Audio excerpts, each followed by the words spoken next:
السلام علیکم اے حلقہ یاراں، اے جماعت دوستاں، کیسے ہیں آپ سب؟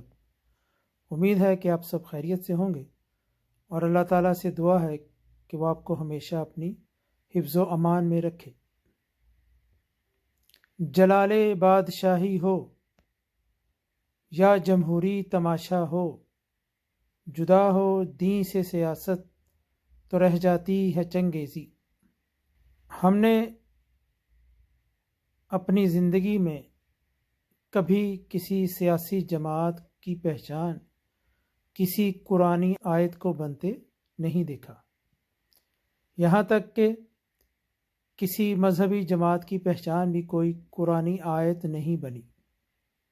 اللہ کا یہ کتنا بڑا کرم ہے، اس کی خاص عنایت ہے کہ ہمارے ملک کی ایک سیاسی جماعت کی پہچان قرآن کی ایک آیت بن گئی، اور وہ آیت یہ ہے، ایاک نعبد و ایاک نستعین۔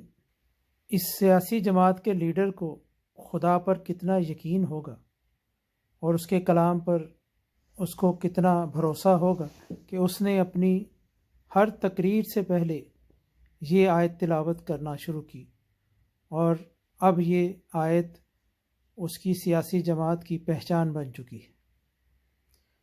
جب بھی کوئی شخص اس آیت کی تلاوت کرتا ہے تو سننے والوں کو اور دیکھنے والوں کو فوراً پتہ چل جاتا ہے کہ اس کا تعلق کس سیاسی جماعت سے ہے۔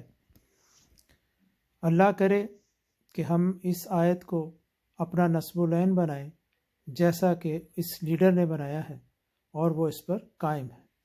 وہ نہ تو کسی سے ڈر رہا ہے اور نہ کسی کے آگے جھک رہا ہے، وہ صرف اللہ سے ہی اپنی مدد کی توقع رکھتا ہے، اور اللہ اسے کامیاب و کامران کرے اور ہمیں اس کا ساتھ دینے کی توفیق عطا فرمائے۔ اپنا اور اپنوں کا بہت سا خیال رکھیے گا۔ اللہ حافظ۔